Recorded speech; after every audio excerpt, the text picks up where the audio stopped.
Alright mate, how you doing? Welcome back to another video here on Spencer FC and welcome to 2018. It's the 1st of Jan. Happy New Year. I hope you had a good 2017. I know I did. I want to say a huge thank you to all of you for making 2017 spectacular. The things I got to do personally, the memories I got to make with my friends with #United and the Wembley Cup, etc. Unbelievable. The best year of my life and I owe it all to you. Now, a few things to talk about at the end of the video with regards to what's been happening on the channel and what's going to happen going forward on the channel. But I wanted to kick off the year with a wish list, a football wish list of things I'd love to see happening in football in 2018. Will all of them happen? Almost certainly not. Some of them probably a little bit more pie in the sky. Some of them are quite realistic, but it's my belief that if these things came into football, football would be better off for it. Okay, so these are the things I'd like to see happen in 2018 in the world of football. First off, I want to talk about a controversial issue, financial fair play.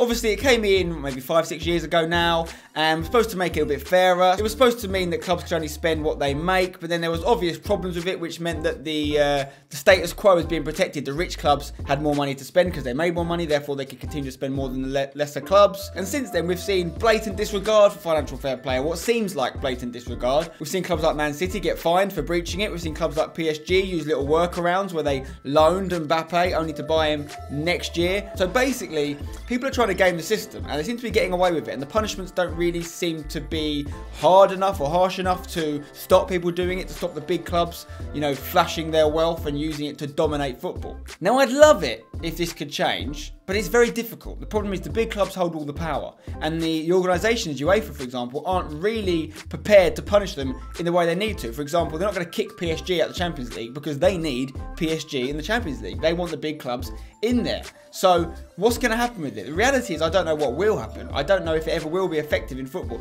And one of the reasons we struggle with these kind of financial stipulations in the world of football is because it is a world game. You take a look at something like a more closed system like the NFL in America, which is pretty much a sport which is mostly just USA based. That other people are playing American football, but that is the major league, and they don't have other countries or other leagues across the world competing with them like we see in football. And therefore they can put in rules like wage salary caps, like transfer caps, whatever, which stop silly money being spent and stop overinflation because they control the sport, essentially. With football being so popular across the world and there being so many leagues in different continents as well, this only would ever work if it went across the world, and to get the whole world to agree to something like this is nigh on impossible. For example, let's say the Premier League decided to put a salary cap in from now on, or even a transfer max you could spend on a player just to keep the overinflation down.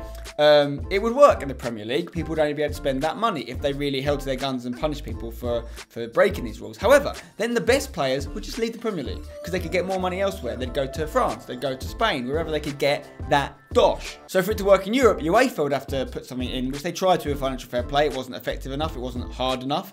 And if they did that, they did it properly, then Europe could be controlled better, which is a potential. UEFA could put that into place if they wanted to. However, what would happen then? We'd see players go to China, we'd see an Indian Super League made, we'd see the Major League Soccer would finally start to compete, or South America would come into the fray a little bit more.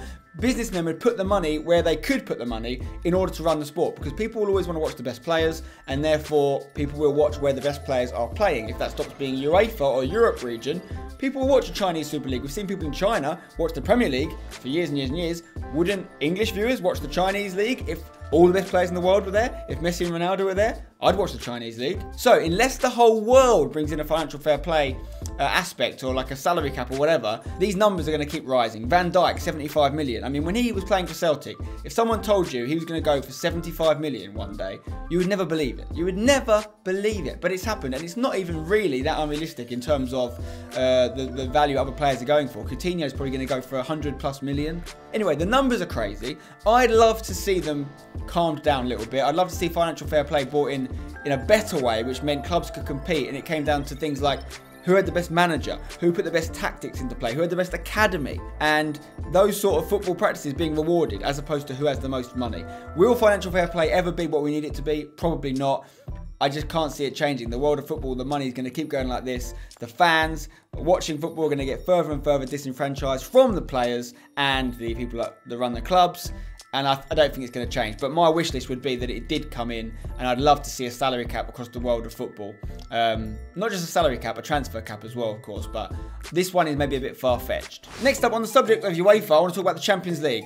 Big fan of the Champions League. Obviously, some of the best players in the world playing there. But it's got a little bit repetitive. We keep seeing Spanish league winners, particularly Real Madrid, but Barcelona in the past as well have been dominating the competition.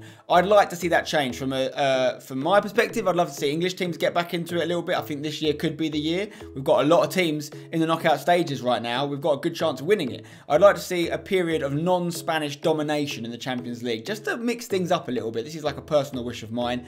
Could be an English team, could be an Italian team, the likes of Juventus, could be someone like Bayern getting into it. Or we can see a little bit of a shock. Remember when Porto won it under Mourinho quite a while ago now? That was a big shock, and that was decent, and it made the tournament a bit more fresh, and it inspired people. I like to see some inspiring stories in the Champions League rather than just the same old people dominating it every year. And that might also lead to a lack of Spanish dominance, because Spain have really been dominating football in terms of the best players recently. If you look at the teams of the year for the last sort of 5 or 6 years, it's been mostly Spanish league players. I think we're coming to the end of that era though, with Messi and Ronaldo only a few years away from retirement. They've been attracting the big boys. Everyone wants to go and play with them. That could change in the future. So a change up in winners of the Champions League could be good for the competition, could be good for football. Next up, I want to talk about video technology, and we've started to see it played around with a little bit. We saw a video assisted refereeing used in the Confederations Cup. It got a little bit of criticism, but it was an important development, and those things will get better the more we use them. I think they are the future. I think we have to get some of the onus off referees. There's way too much pressure. It's not like 50 years ago when it was just a ref and people watching in the crowd and maybe one TV camera. Now they're so scrutinised. Every replay, super slow-mo, is available to the viewers instantaneously. And of course referees don't get it right all the time. I had to ref a Sunday League game recently and I didn't even have any linesmen. You know, and when you've got linesmen, you have to trust the linesmen, and the players are going to go at the linesmen because they don't think they're doing the right job, and that's just average amateur football. At the highest level, it's not fair to put all this pressure on 1 or 2 people refereeing a game, particularly when you think about the amount of money that's on the line in each of these big Premier League or Champions League or World Cup games. We have to get video assisted refereeing in, and we have to get it utilised and done properly so it can be as effective as possible. It is the future, and we just have to get on board and evolve the way other sports, faster moving sports like cricket, like tennis, have done for years. Football has to catch up. On the subject of refereeing, it's been a bugbear of mine for a long time, but we need to cut out the referee abuse. It's disgusting. I'm not talking about from the fans, I'm talking about from the players, okay? Instantly, and I'll be honest with you, I'm one of these guys, right? If you see me playing for Hashtag or even just for my Sunday League team or whatever, I will get on the ref's back because, and I don't mean being rude to him, I don't mean insulting him, but I will appeal everything. I will appeal everything because it works. You get on the ref's back after a while, he starts to give you and your team decisions, right? Should this be how it works? No. But it is a truth. It's the same as diving. We see people dive because it works. We see coaches telling players to dive, or at least make the most of a challenge because it works. And we see coaches tell players, and I've said it to Hashtag players before, get on the ref's back. You know, get him to give us a decision. But I'd like, personally, from a utopian football perspective, all that to stop. I look at sports like rugby, and I see the way they do it, and the respect they show for the ref, the respect they have to show for the ref, or else they face serious punishment. I'm not just talking about being sent off, I'm talking about bans, lengthy bans for just swearing at the ref, disrespecting me in some way. That needs to come in, particularly when you think the amount of people that are watching, the amount of young people that are watching football. You see a footballer, I won't name any names, but a big, major England international going crazy at the ref, saying all these words, swearing in his face. That should be an instant red card. Start giving red cards for that, just like we've started to give retrospective bans for diving, and we'll start to see it cut out. And I think it's only fair on the refs. Next up, 2018, of course, is a World Cup year. I'm buzzing for the World Cup. It's literally my favourite time. I try and watch all the games. I'm going to be going to the World Cup this year as well, so I'm looking forward to being out there for that. I just hope it's a good one. Obviously, from a subjective perspective, I hope England do well. I'm not expecting much more than maybe a quarter-final. I mean, if we got quarter-finals, I think most English fans would take that, considering how bad we've been recently. We've got high-scoring Harry Kane leading our line up front. Anything could happen. But from a football perspective, I'd love just to see a World Cup that is good, that is entertaining. We have a fair winner, no dodgy controversies, and also well-organised, you know, outside of the actual stadiums as well. Everyone has a good, safe time in Russia. No security concerns, no political concerns. So it's just a hope of mine this year that the World Cup in 2018 goes well and everyone enjoys it and the right team win. Now, the next item on my 2018 football wish list, I wish it wasn't on the list. It shouldn't still be on it in 2018. We should have got this stuff sorted by now. But I would love to see 2018 the year that we finally tackle and properly punish homophobic chants, homophobic behaviour in football, fascism, racism. I'd love to see us get on top of this stuff. I love the campaigns that myself and Hashtag have supported, the likes of what Stonewall get up to with the rainbow laces and Kick It Out with anti-racism stuff.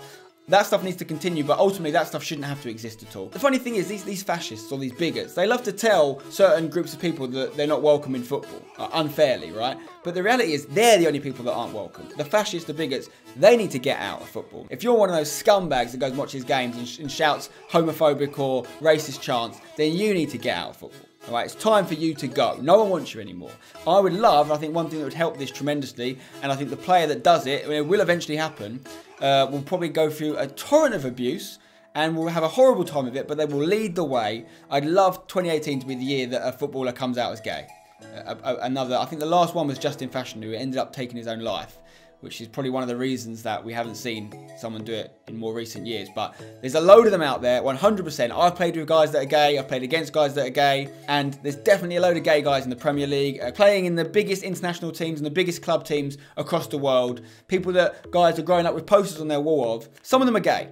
And there's nothing wrong with that, and they shouldn't be ashamed of that, but we need some of them to come out whilst they play to lead other gay footballers and get rid of this homophobic attitude, which is still a minority. It's important to say, like, most people do not feel that way and aren't that way inclined, but there's a horrible little bunch that are still left in football that I'd love to see cracked down on properly, and I'd love this to be the year that the minority feels safe in coming out and being proud of who they are. And we're happy to have you in football. If you're watching this and you're a young guy and you're gay, or you're part of a minority, you know, black or Asian or whatever, and you feel underrepresented in football, or you feel that you're not welcome, you are welcome. There's just a load of idiots who we're going to get rid of for you, okay? It's going to take time, but it will happen. Okay, next up on the wish list is something that I know won't happen for a while, but it's something I'd love to see come into play, particularly because of a lot of experiences I had in 2017.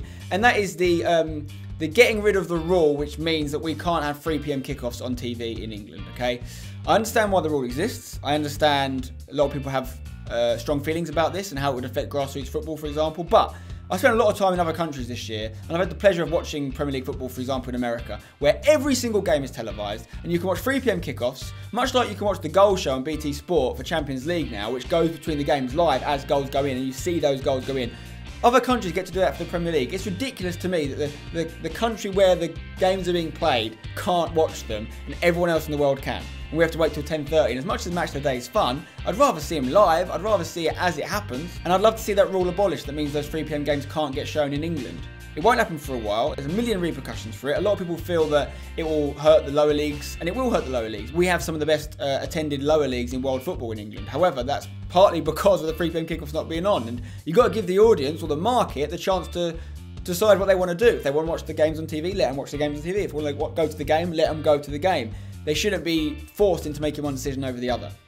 And people that think that the powers that be are not showing those games to help grassroots football, that's just not true, guys. You're very naive. If they wanted to help grassroots football, they'd give some of their billions of pounds to it, right? Or more of their money to it. The reason they're not showing these games is they want to keep people supporting the big clubs. They want to keep people watching the Arsenals, the Manchester United, the Liverpools every week. They're worried that if they show all the West Ham games every week, I'm just going to watch the West Ham game, and I'm no longer going to be accidentally supporting the big clubs. They need those big clubs' brands to be strong, and it all comes back down to financial fair play as well. This is the same reason the rule makers won't really crack down on it, is because they need the big clubs to be strong in representing their country and their product, be it the FA or the UEFA. They need to keep the big clubs strong.